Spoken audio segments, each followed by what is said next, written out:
A letter from the philosopher Seneca on old age. Letter 12 of Seneca's Letters from a Stoic. Wherever I turn, I see evidences of my advancing years. I visited lately my country place and protested against the money which was spent on the tumble-down building. My bailiff maintained that the flaws were not due to his own carelessness. He was doing everything possible, but the house was old, and this was the house which grew under my own hands. What is the future in store for me if stones of my own age are already crumbling? I was angry, and I embraced the first opportunity to vent my spleen in the bailiff's presence. "It is clear," I cried, "that these plane trees are neglected. They have no leaves. Their branches are so gnarled and shriveled. The boles are so rough and unkempt. This would not happen if someone loosened the earth at their feet and watered them." The bailiff swore by my protecting deity that he was doing everything possible and never relaxed his efforts. But those trees were old. Between you and me, I had planted those trees myself. I had seen them in their first leaf. Then I turned to the door and asked, "Who is that broken-down dotard? You have done well to place him at the entrance, for he is outward bound. Where did you get him? What pleasure did it give you to take up for burial some other man's dead?" But the servant said, "Don't you know me, sir? I am Felicio. You used to bring me little images.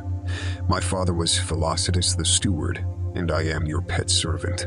"The man is clean crazy," I remarked. "Has my pet servant become a little boy again? But it is quite possible. His teeth are just dropping out. I owe it to my country place that my old age became apparent whithersoever I turned. Let us cherish and love old age, for it is full of pleasure if one knows how to use it. Fruits are most welcome when almost over. Youth is most charming at its close. The last drink delights the toper, the glass which souses him and puts the finishing touch on his drunkenness. Each pleasure reserves to the end the greatest delights which it contains. Life is most delightful when it is on the downward slope, but has not yet reached the abrupt decline.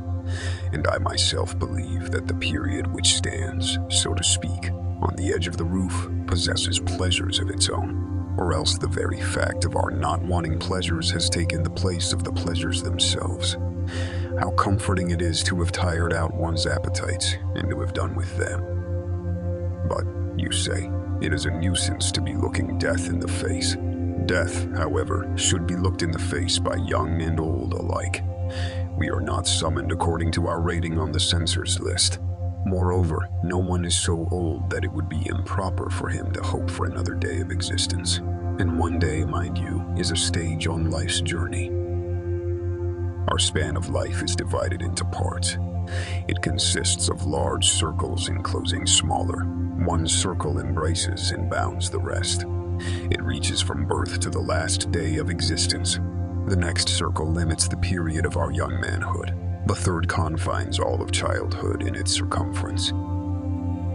Again, there is, in a class by itself, the year. It contains within itself all the divisions of time by the multiplication of which we get the total of life.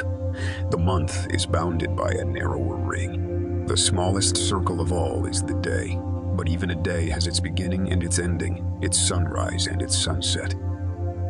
Hence Heraclitus, whose obscure style gave him his surname, remarked, "One day is equal to every day." Different persons have interpreted the saying in different ways.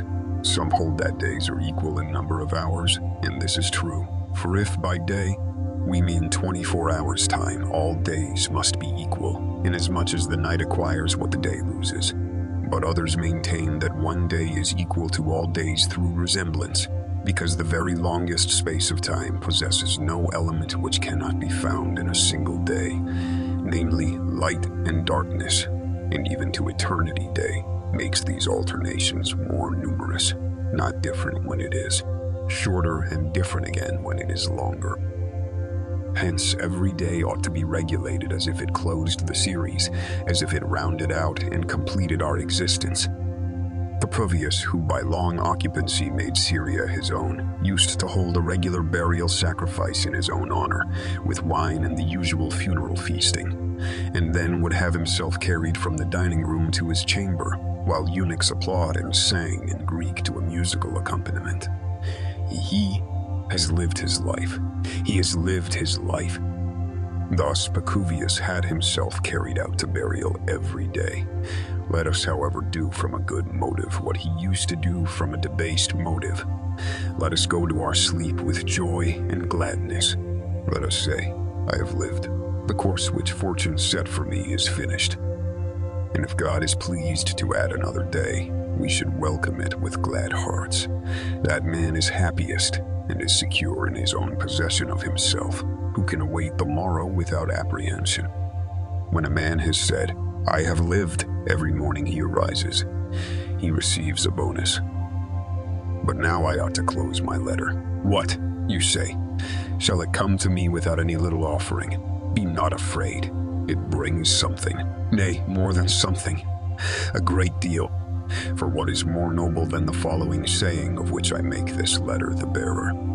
It is wrong to live under constraint, but no man is constrained to live under constraint. Epicurus, you reply, uttered these words. What are you doing with another's property? Any truth, I maintain, is my own property, and I shall continue to heap quotations from Epicurus upon you, so that all persons who swear by the words of another and put a value upon the speaker and not upon the things spoken may understand that the best ideas are common property. Farewell.